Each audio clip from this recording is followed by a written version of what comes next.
2021. Yeah, yeah. It started at Indiantown Gap, and then we spent the winter with our coats on to keep warm, and then we were shipped to Biloxi, Mississippi.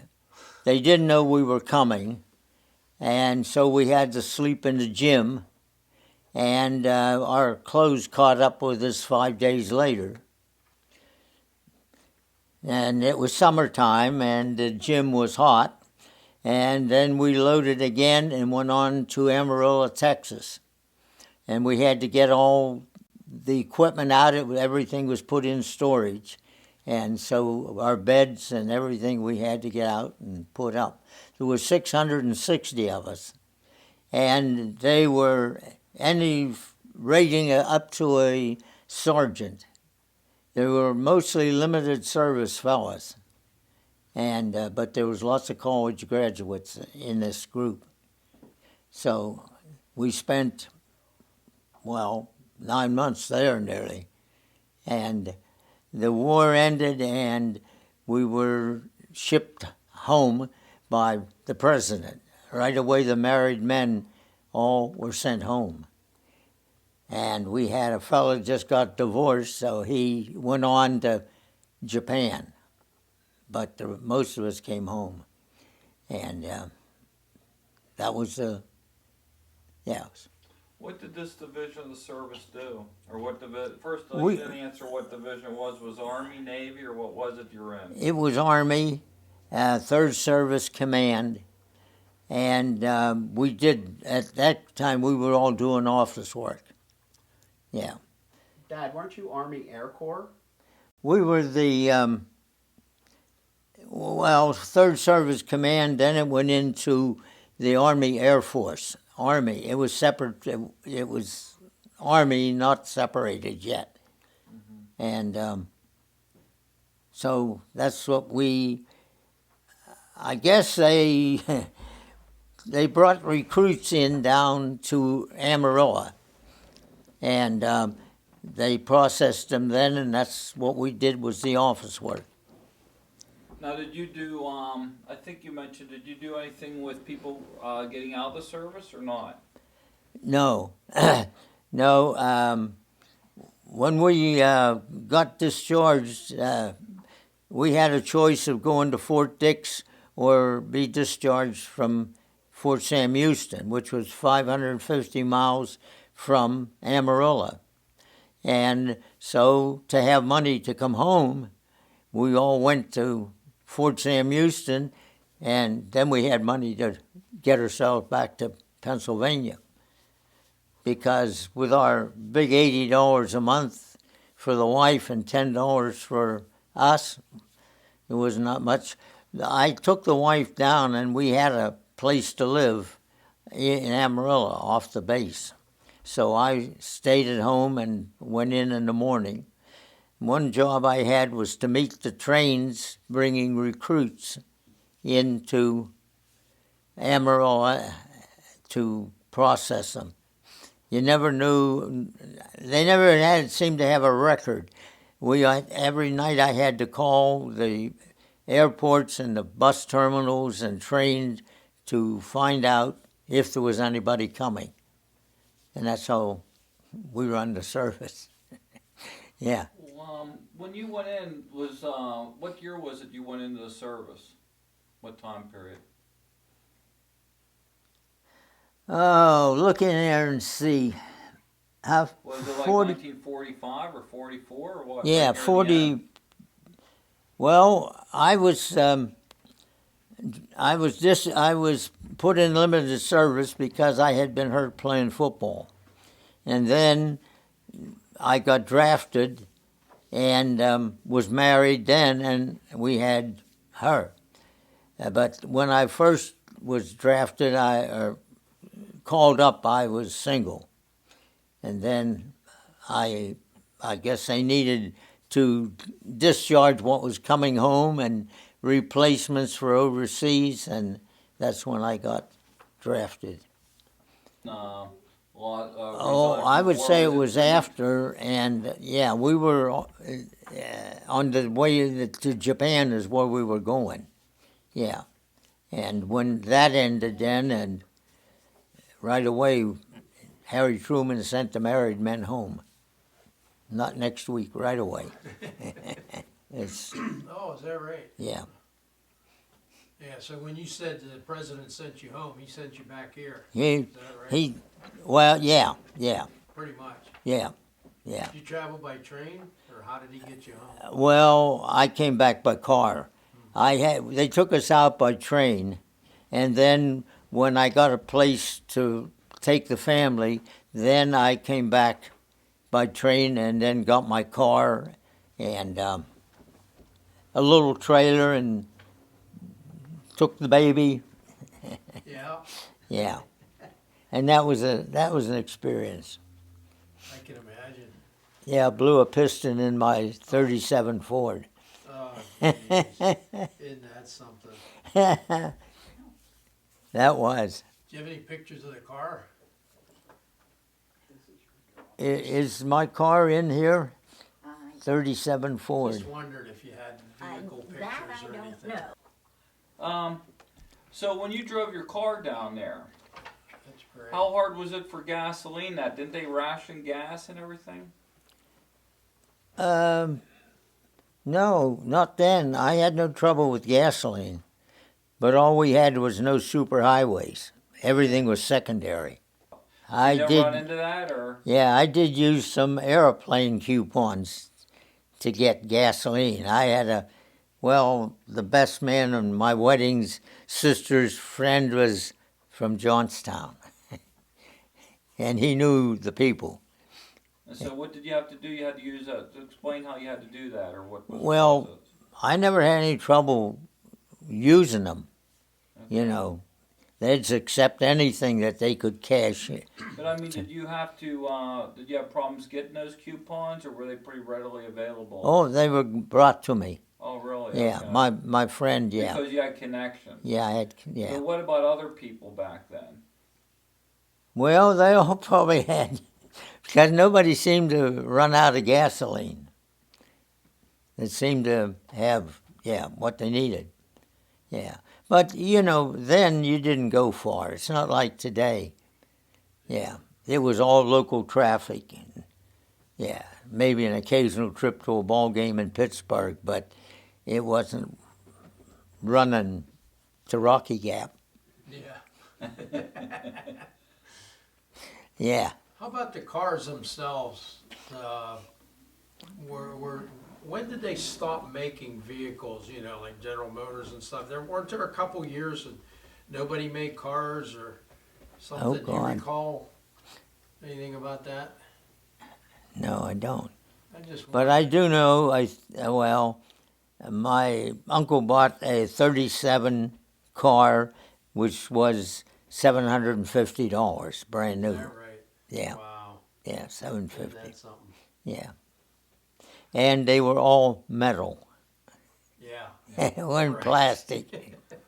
That's for Well, sure. was if you're originally from Altoona, then I'm trying to think here back then during the Depression, right? You would have been like a teenager probably. Yeah, I was born in 23. Okay. So you were like 8 to 10 during that Depression. Yeah. Did Altoona experience the Great Depression like other cities did, or was it a little bit different for Altoona? Oh, no, well, the railroad, as long as we were hauling coal, they worked, and, but nothing else seemed to matter. They would shut down in the summer because there was no coal being hauled. Mm-hmm. And they would, be unemployed for months. Yeah, then they'd go back to, yeah. Yeah, my father worked in South Altoona blacksmith shop where they made springs and so on for the trains. Yeah, Did you work for the railroad at all, Dan? no. No, I worked for Boyer Candy Company to start at 40 cents an hour, minimum wage. Yeah. And then I went to Altoona Chemical and Janitor Supply for less money. Then I got into the MP warehouse at 65.5 cents an hour. Then I went to Penelec at 75 and spent 45 years there. Wow. So Denny Stevens, and did you work for his uncle or dad or whatever that had that company or what? Is No, that I Denny that worked had for that- the fellow that owned it that they bought it from. Okay, I never even put that together until you said that. Okay. Yeah. Okay. Yeah. And what time period did you work for EMP? We're talking. Well, back up 45 years from when I retired in 88, and that was work. Yeah. That was all physical work. Yeah. Because, Was it warehouse type stuff? oh yeah, Yeah. it came in by railroad and went out through by truck. Yeah. Wow. And when I got the job for Penelec, I went to personnel and I said I was leaving, and Mr. Mayor says, you can't leave, this is a war industry. But he says, I hired you because I knew you, and I never thought you could do the job. But you fooled. They were all big 6-foot fellas. They were all big because everything was by the case. Two of us unloaded 40 ton of coal from a gondola into a manhole in about a half a day. 40 ton by shovel. Yeah. And when the cars came in with cases, it was 600 cases of peas, corn, and so on. And you unloaded them in a few hours. It wasn't, they just kept bringing the carts and we kept filling the carts, and yeah. You know, when you came back from the service, how were you received by the rest of the community and family and everybody? Oh, I had a job to come back to. Yeah.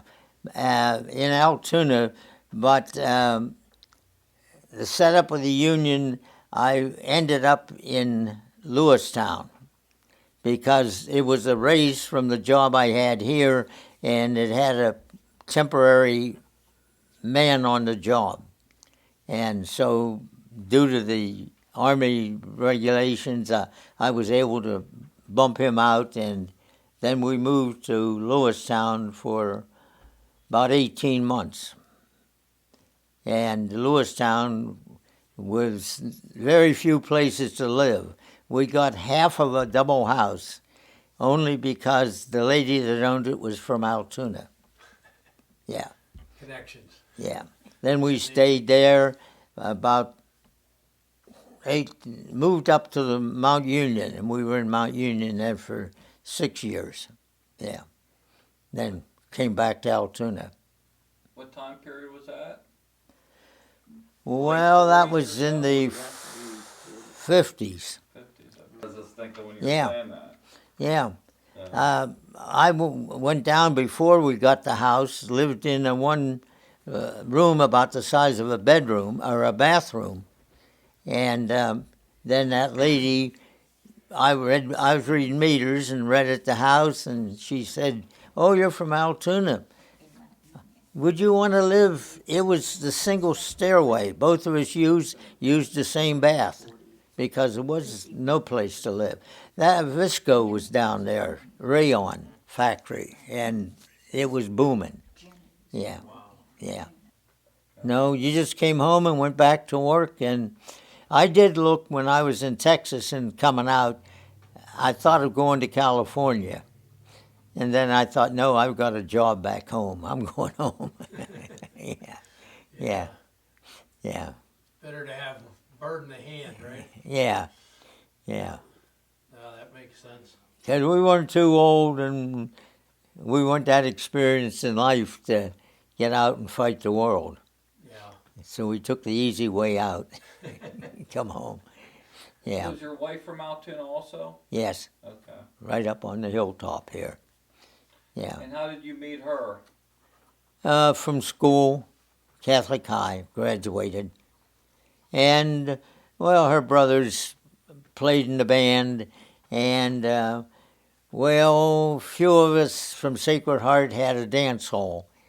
on 6th Avenue and 21st Street. There was an MP warehouse. And we got after Tom Parsons, and he rented it to us without any money because everything was just sitting in those days. There was nothing, there was no movement in anything. And so, yeah.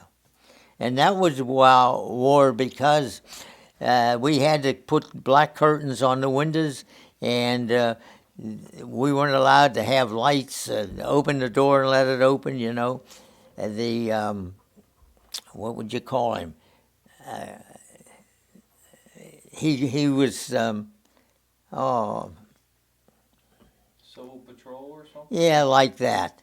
And one night he come down and about the door. I said, "Hey, they're all 18, 19-year-old. You can tell them don't open the door, but there's not much we can do." And I didn't think it was that serious that we're going to get bombed in Altoona. But yeah. Did you have to do anything special with your cars? Did you have to have blue lights on them or anything? Or have your headlights blacked out or anything back then or not? No, I don't think. I wondered when you brought that up. Yeah, no. We were just limited in driving because, yeah, like you say, if you couldn't get black market coupons, you didn't have much gas. And it was about 16 miles to the gallon. That was about maximum. Yeah. Because you were moving weight. Yeah, that's for sure. What was the trip like? You said about your wife and you down there coming back home. You drove back home with your car, right? Yeah.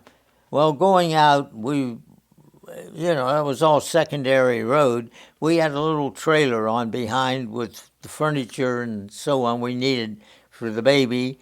And I guess it was Missouri, Jefferson, Missouri, when my car engine just made a noise and pulled over and found a place to get the car repaired. But we were there a week for them to find out what was wrong and all. Had to get the extended leave through the Red Cross and so on, yeah. But got that, and we had 750 miles to go, and we never stopped because we were afraid to stop. That it wouldn't, yeah. Wow. Yeah. Isn't that something? So we got it back home. It takes about 5 days then to drive to Amarillo. It was 1,500 miles. Yeah, it was about a 5-day drive. One of the things that we've heard from some of the other servicemen has been when they were overseas, their mail was what do you call it? V-mail? V-mail, or they were their mail and their correspondence was all looked at.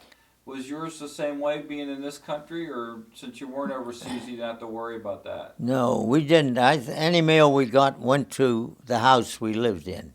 Yeah, it didn't go through the Army post. Oh, okay. Yeah, it just went civilian mail. Okay. Yeah. So you didn't have to worry about the same mail that the people did overseas. No. Like they had I don't know if it's called Army Security or what do you call it? Not spies, but Yeah. it seems like they went through all their mail they sent out, and plus it was brought in, and they'd black it out. What you got because they didn't want you to correspond certain things back and forth. No, it all just came and went from Altoona here to Amarillo. So you had no problem that No, way. Okay. no. No, that's great. No. One of the other things that we discussed with some of the folks like you touched on it, like what you did in your spare time, or you had dances and things like that. What kind of entertainment was going on either when you were in the service or when you came out? Well, we didn't. We had no money to do anything. Yeah. Yeah, because it's your $80 and her $80 and my 10. Yeah, there was nothing to stretch.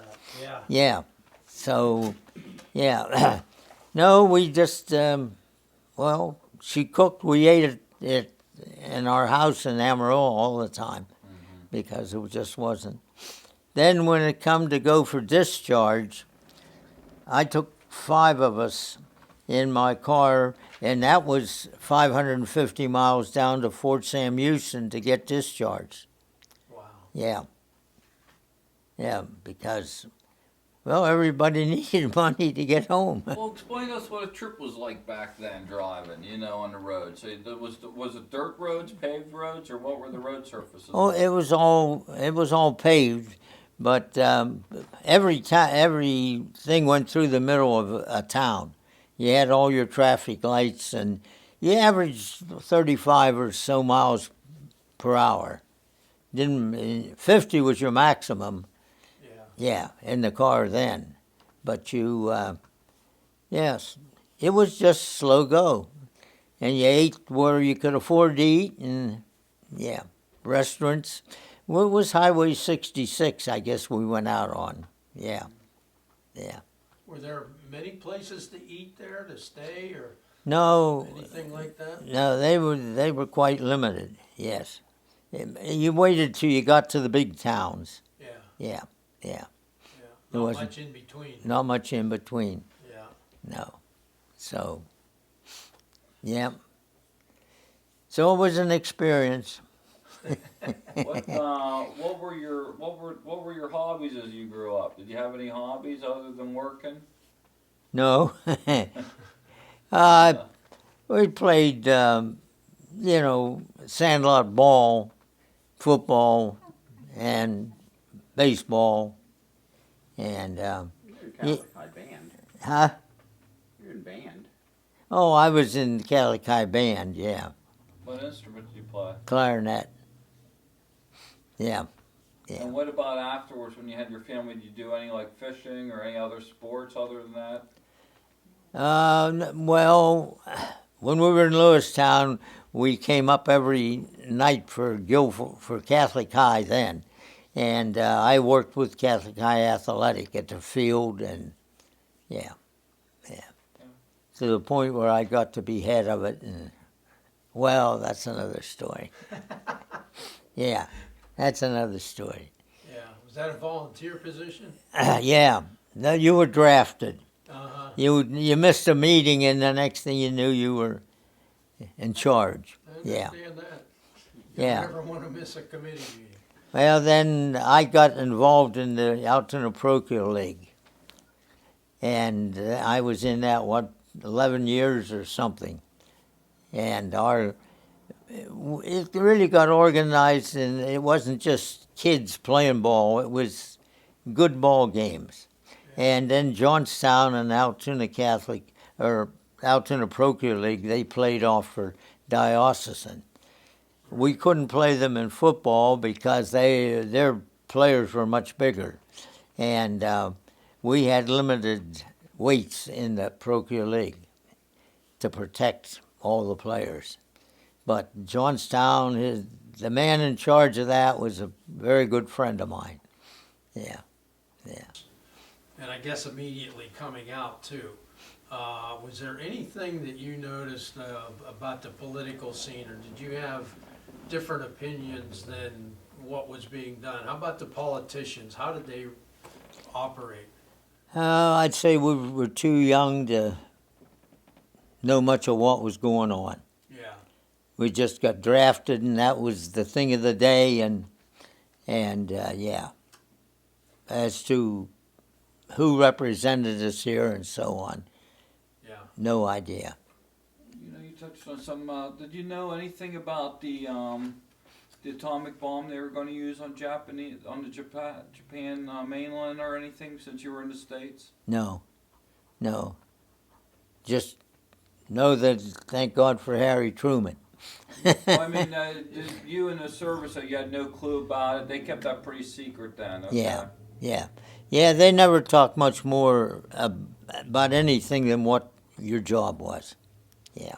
That's sort of what we interviewed a Navy guy earlier today, and he was repairing the ships from Pearl Harbor, and he was getting the ships all ready to go to Japan, and we said to Joe, "Do you have any idea they were going to do that?" And he says, they were still shipping thousands of guys over there daily. You Yeah, know, yeah. we figured the big takeover was coming until they dropped that bomb. You know, Yeah. no one knew about it. You know, Yeah. it was very secretive. He said the same thing as you, that you didn't know nothing about anything other than your job. They kept Yeah. things pretty private. You Yeah. know, quiet. Yep. Yeah. We took basic training. This 660 that left for Indiantown Gap, no one had basic training. And we got basic training down there in in Mississippi. Oh wait, you went in the service, and then they shipped you down there. Then you got your basic training down in Mississippi, or what? What Okay. we got there. And how long were you in the service at that point?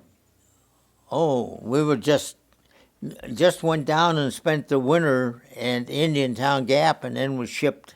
Everything was moved, you know. Yeah. They were just moving the manpower to. Yes. Yeah. Oh yeah, we had, like I say, college graduate or college people, and we had sergeants, and they were all limited service nearly. Yeah. Yeah. Oh, But- tell them about how you got sharpshooter. Oh. Well, my discharge says I'm a sharpshooter. We went out one night on the range, and I was put with a master sergeant, and, well, when it come his turn, they set the gun up, everything was perfect. So that's how I became a sharpshooter. I could have closed my eyes and shot the... They took care of him, man, I tell you. He had 20-some years in the military. Yeah. Now, as for the pistol, well, where is the target? Yeah. We had pistol, too, but that wasn't too good on the target. But that was just one day and one evening, and that was it. We had basic training. We answered questions on a paper, you know. Yeah. But no long term, because we were there to take care of the troops coming back and, you know, keep things moving. Yeah, we got an award. What did they call it?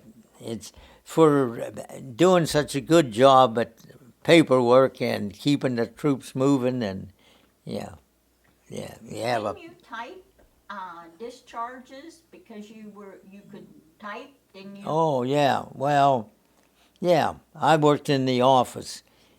I worked with a sergeant major, and, I sort of worried where he was. Because he roamed around a good bit, and I was at the office, and, yeah, I always knew where he was in case the head man wanted him. Yeah. Well, did you file discharge papers, or what did you do during that time when you worked in the office? It was more just on the trains coming in and the buses coming in and what time and where to go to meet them at night. And it was a 24-hour-a-day job.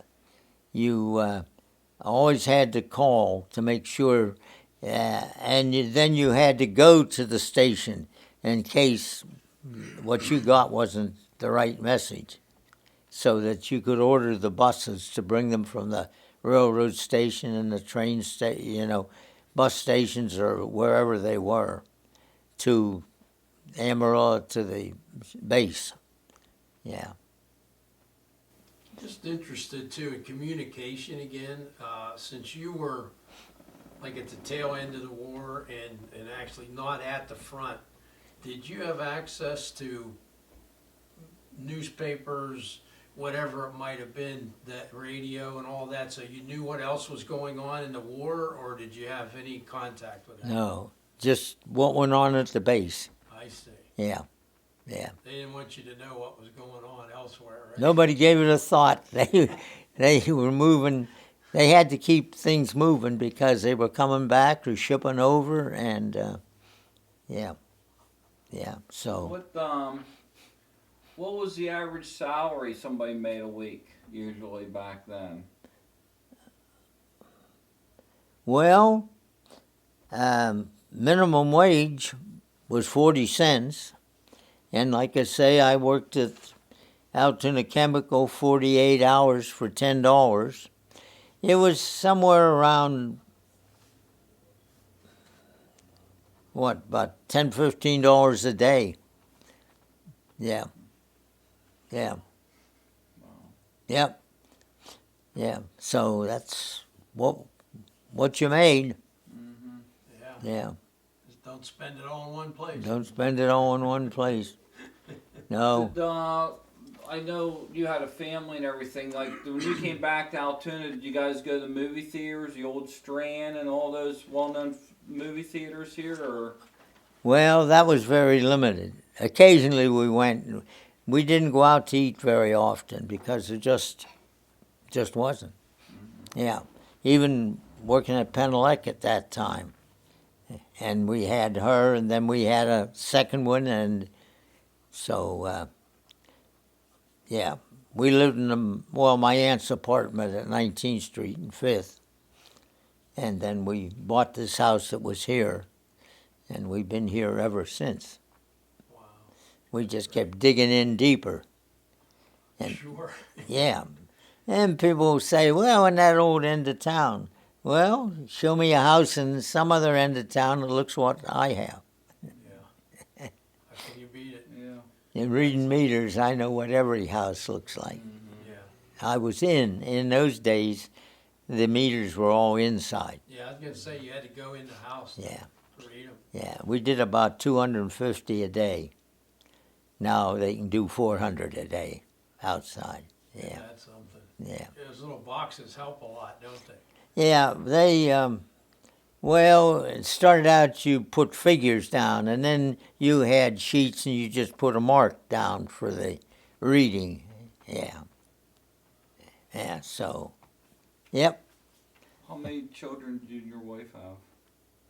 How many kids did you guys have? 8. 8. Man, big large family. Yeah. 5 girls and 3 boys. In 15 years, there's Man. 15 years, about a year and a half. Yeah. between the oldest and the youngest.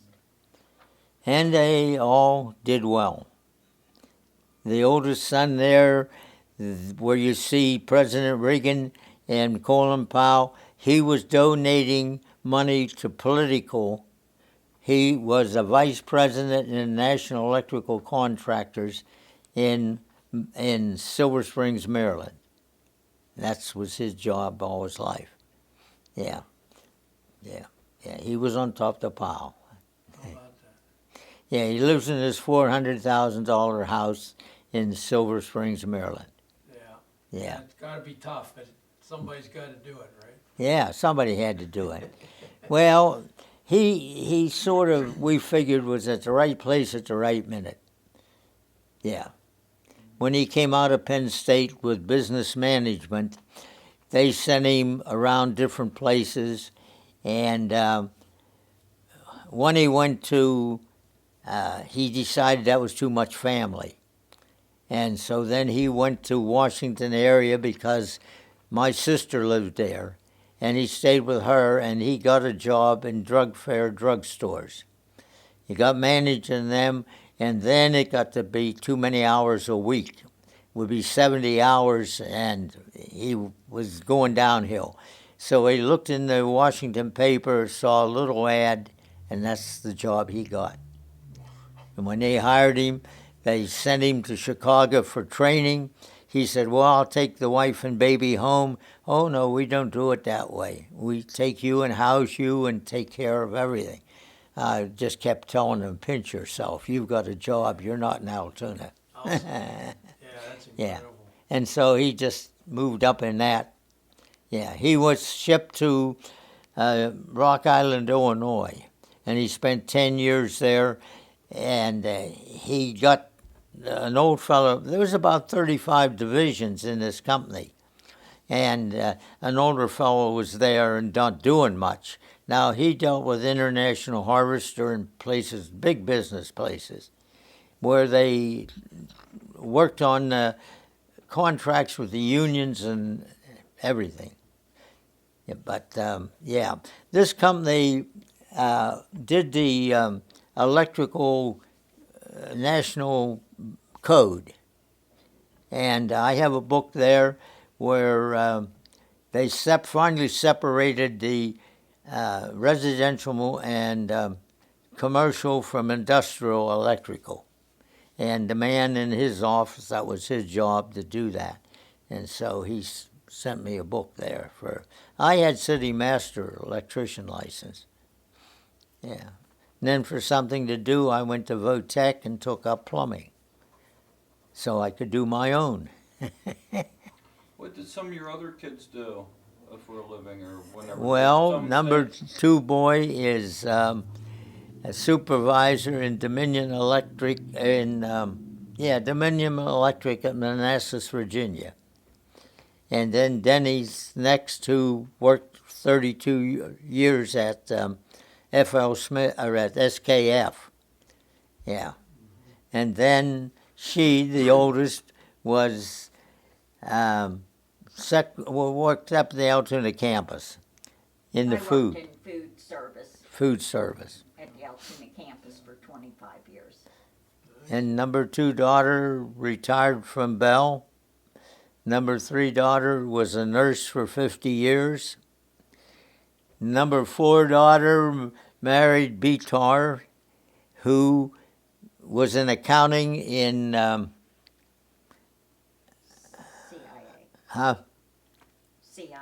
CIA. yeah. And she worked then for the government, and they live in, Carlisle now. They run a quilting business there. So they all, She was a statistic analysis person Okay. for Raytheon. Yeah. Oh, wow. Yeah. So, yeah, I don't know, for 30 years, Yeah, that's what she did. yeah, that'd be quite a. yep, they all I don't know if I can handle it. did good. Yeah, that's good. Yeah. So And you Jack, know, and then the youngest girl, Jackie, is still employed as a staff assistant at the Altoona campus. Yeah.